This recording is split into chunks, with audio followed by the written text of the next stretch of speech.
भूत प्रेतों की लीला भी अपरंपार होती है। कभी कभी ये बहुत ही सज्जनता से पेश आते हैं तो कभी कभी इनका उग्र रूप अच्छों की धोती गीली कर देता है। भूत प्रेतों में बहुत कम ऐसे होते हैं जो आसानी से काबू में आ जाए, नहीं तो अधिकतर सोखाओं पंडितों को पानी पिलाकर रख देते हैं, उनकी नानी की याद दिला देते हैं। आज की कहानी एक ऐसे प्रेत की है जिसको कोई भी सोखा पंडित अपने काबू में नहीं कर पाए और न ही वह प्रेत किसी देवी देवता से ही डरता था। क्या वह प्रेत ही था या कोई और? आइए जानने की कोशिश करते हैं। हमारी भी इस प्रेत को जानने की उत्कंठा अति तीव्र हो गई थी जब हमने पहली बार ही इसके बारे में सुना। दरअसल लोगों से पता चला कि इस प्रेत ने बहुत सारे सोखाओं पंडितों को घिसरा कर मारा, और इतना ही नहीं, जब इसे किसी देवी या देवता के स्थान पर लेकर जाया गया तो इसने उस देवी या देवता की भी खुलकर खिल्ली उड़ाई और उन्हें चुनौती दे डाली कि पहले पहचान मैं कौन। और शायद इस कौन का उत्तर किसी के पास नहीं था, चाहे वह सोखा हो या किसी देवी या देवता का बहुत बड़ा भक्त या पुजारी। अभी से आप मत सोचिए कि यह कौन था जिसका पता बड़े बड़े सोखा और पंडित तक नहीं लगा पाए। क्या इस कहानी को पढ़ने के बाद भी इस रहस्य से पर्दा नहीं उठेगा? इस रहस्यमयी प्रेत के पहचान मैं कौन पर से पर्दा उठेगा, और यह पर्दा शायद वह प्रेत ही उठाएगा, क्योंकि उससे अच्छा उसको कौन समझ सकता है। बस थोड़ा इंतजार कीजिए और कहानी को आगे तो बढ़ने दीजिए। ये कहानी हमारे गांव जवार की नहीं है, ये कहानी है हमारे जिले से सटे कुशीनगर जिले के एक गांव की। ये गांव पडरौना के पास है। अब आप सोच रहे होंगे कि यह कहानी जब मेरे जिले की नहीं है तो फिर मैं इसे कैसे सुना रहा हूँ। मान्यवर, इस गांव में मेरी रिश्तेदारी पड़ती है, अस्तु इस कहानी को मैं भी अच्छी तरह से बयां कर सकता हूँ। भूत प्रेतों की तरह से इस कहानी को रहस्यमय न बनाते हुए मैं सीधे अपनी बात पर आ जाता हूँ। इस गांव में एक पंडित जी हैं जो बहुत ही सुशील, सभ्य और नेक इंसान हैं। ये कहानी घटित होने से पहले तक ये पंडित जी एक बड़े माने जाने ठेकेदार हुआ करते थे और ठेके के काम से अधिकतर घर से दूर ही रहा करते थे। हफ्ते या 15 दिन में इनका घर पर आना जाना होता था। ये ठेका लेकर सड़क आदि बनवाने का काम करते थे। इनके घर के सभी लोग भी बड़े ही सुशिक्षित एवं सज्जन प्रकृति के आदमी हैं। इनकी पत्नी तो साधु स्वभाव की है और एक कुशल गृहिणी होने के साथ ही साथ बहुत ही धर्मनिष्ठ है। एक बार की बात है कि पंडित जी ठेके के काम से बाहर गए हुए थे, पर 2 दिन के बाद ही उनको 2 लोग उनके घर पर पहुंचाने आए। पंडित जी के घर वालों को उन 2 व्यक्तियों ने बताया कि पता नहीं क्यों कल से ही पंडित जी कुछ अजीब हरकत कर रहे हैं। जैसे कल रात को 7 मजदूरों ने अपने लिए खाना बनाया था और ये जिद करके उन लोगों के साथ ही खाना खाने बैठे, पर मजदूरों ने कहा कि पंडित जी पहले आप खा ले फिर हम खाएंगे। और इसके बाद जब ये खाना खाने बैठे तो 7 मजदूरों का खाना अकेले खा गए, और ये खाना भी आदमी जैसा नहीं निशाचरों जैसा खा रहे थे। उसके बाद 2 मजदूर तो डरकर वहां से भाग ही गए। फिर हम लोगों को पता चला। उसके बाद हम लोग भी वहां पहुंचे और इनको किसी तरह सुलाए और सुबह होते ही इनको पहुंचाने के लिए निकल पड़े। इसके बाद वे दोनों व्यक्ति चले गए और पंडित जी भी आराम से अपनी कोठरी में चले गए। कुछ देर के बाद पंडित जी लुंगी लपेटे घर से बाहर आए और घर वालों के मना करने के बावजूद भी खेतों की ओर निकल गए। घर का एक व्यक्ति भी इनके छोटे भाई चुपके से इनके पीछे पीछे हो लिया। जब पंडित जी गांव से बाहर निकले तो अपने ही आम के बगीचे में चले गए। आम के बगीचे में पहुंचकर कुछ समय तो पंडित जी टहलते रहे, पर पता नहीं अचानक उनको क्या हुआ कि आम के नीचे झुलती हुई मोटी मोटी डालियों को ऐसे तोड़ने लगे जैसे हनुमान का बल उनमें आ गया हो। डालियों के टूटने की आवाज सुनकर इनके छोटे भाई दौड़कर बगीचे में पहुंचे और इनको ऐसा करने से रोकने लगे।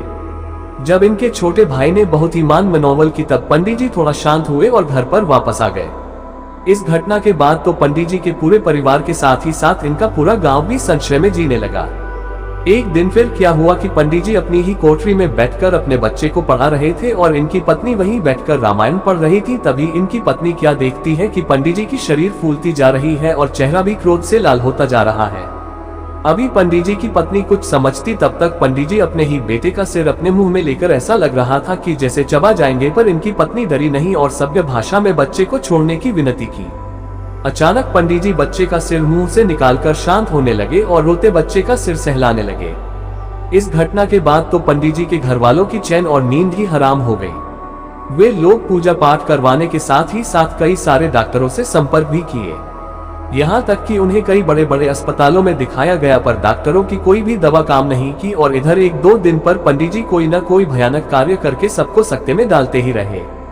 डॉक्टरों से दिखाने का सिलसिला लगभग 2 महीने तक चलता रहा, पर पंडित जी के हालत में सुधार नामात्र भी नहीं हुआ। हाँ, पर अब सबके समझ में एक बात आ गई थी और वही ये कि जब भी पंडित जी की शरीर फूलने लगती थी और उनका चेहरा तमतमाने लगता था तो घर वाले उनकी पत्नी को बुला लाते थे और पंडित जी अपनी पत्नी को देखते ही शांत हो जाते थे। एक दिन पंडित जी की पत्नी पूजा कर रही थी, तभी पंडित जी वहां आ गए और अपनी पत्नी से हंसकर पूछे कि तुम पूजा क्यों कर रही हो। पंडित जी की पत्नी ने कहा कि आप अच्छा हो जाए इसलिए।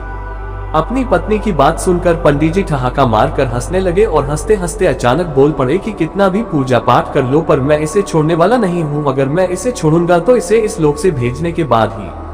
पंडित जी की यह बात सुनकर पंडित जी की पत्नी सहमी तो जरूर, पर उन्होंने हिम्मत करके पूछा आप कौन है और मेरे पति ने आपका क्या बिगाड़ा है। इस पर पंडित जी ने कहा कि मैं कौन हूँ यह मैं नहीं जानता और इसने मेरा क्या बिगाड़ा है मैं ये भी नहीं बताऊंगा। पंडित जी की पत्नी ने जब ये बात अपने घर वालों को बताई तो पंडित जी के घर वालों ने उस जवार में जितने सोखा पंडित हैं उन सबसे संपर्क करना शुरू किया। पहले तो कुछ सोखा पंडितों ने झाड़ फूंक किया पर कुछ फायदा नहीं हुआ। एक दिन पंडित जी के घर वालों ने पंडित जी को लेकर उसी जवार क्षेत्र के एक नामी सोखा के पास पहुंचे। सोखा बाबा कुछ मंत्र बुदबुदाए और पंडित जी की ओर देखते हुए बोले कि तुम चाहे कोई भी हो पर तुम्हें इसे छोड़कर जाना ही होगा, नहीं तो मैं तुम्हें जलाकर भस्म कर दूंगा। जब सोखा बाबा ने भस्म करने की बात कही तो पंडित जी का चेहरा तमतमा उठा और वे वहीं उस सोखा को कपड़े की तरह पटक पटक कर लगे मारने। सोखा की सारी शेखी रफू चक्कर हो गई थी और वह गिड़गिड़ाने लगा था। फिर पंडित जी की पत्नी ने बीच बचाव किया और सोखा की जान बची। पंडित जी द्वारा सोखा की पिटाई की खबर आग की तरह पूरे जवार क्या कई जिलों में फैल गई। अब तो कोई सोखा या पंडित उस पंडित जी से मिलना तो दूर उनका नाम सुनकर ही कांपने लगता था। इसी दौरान पंडित जी को लेकर एक देवी माँ के स्थान पर पहुंचा गया, पर देवी माँ जिस महिला के ऊपर वास करती थी उस महिला ने देवी वास के समय ने साफ मना कर दिया कि वे ऐसे दुष्ट और असभ्य व्यक्ति के मुंह भी लगना नहीं चाहती। पंडित जी उस स्थान पर पहुंचकर मुस्कुरा रहे थे और अपनी पत्नी से बोले कि जो देवी मेरे सामने आने से घबरा रही है वह मुझे क्या भगाएगी। देवी माँ ने पंडित जी के घर वालों से कहा कि यह कौन है ये भी पहचानना मुश्किल है, आप लोग इसे लेकर बड़े बड़े तीर्थ स्थानों पर जाए, हो सकता है कि यह इस पंडित जी को छोड़ दे। इसके बाद पंडित जी के घर वाले पंडित जी को लेकर बहुत सारे तीर्थ स्थानों जैसे महर, विंध्याचल, काशी, थावे, कुछ नामी मजार आदि पर गए पर कुछ भी फायदा नहीं हुआ। यहाँ तक कि अब पंडित जी अपने घर वालों के साथ इन तीर्थों पर आसानी से जाते रहे और घूमते रहे। अधिकतर तीर्थ स्थान घुमाने के बाद भी जब वह प्रेत पंडित जी को नहीं छोड़ा तो पंडित जी के घर वाले घर पर ही प्रतिदिन विधिवत पूजा पाठ कराने लगे।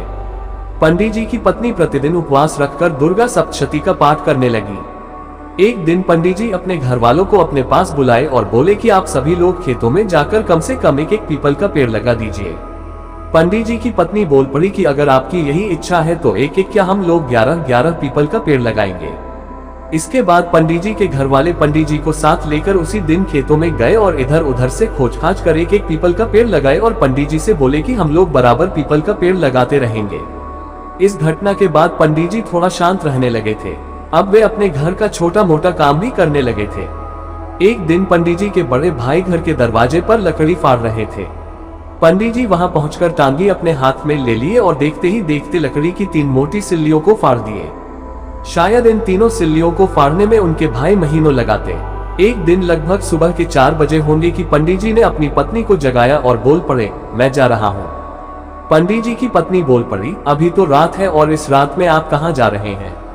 अपनी पत्नी की यह बात सुनकर पंडित जी हंसे और बोले, मैं जा रहा हूँ और वह भी अकेले, तेरे सुहाग को तेरे पास छोड़कर। अब मैं तेरे पति को और तुम लोगों को कभी तंग नहीं करूंगा। तुम जल्दी से अपने पूरे घर वालों को जगवाओ ताकि जाने से पहले मैं उन सबसे भी मिल लूं। पंडित जी के इतना कहते ही पंडित जी की पत्नी के आंखों से झरझर आंसू झरने लगे और वे पंडित जी का पैर पकड़कर खूब तेज रोने लगी। अब तो पंडित जी के पत्नी के रोने की आवाज सुनकर घर के लोग ऐसे ही भयभीत हो गए और दौड़ भागकर पंडित जी के कमरे में पहुंचे। अरे ये क्या, पंडित जी के कमरे का माहौल तो एकदम अच्छा था क्योंकि पंडित जी तो मुस्कुराए जा रहे थे।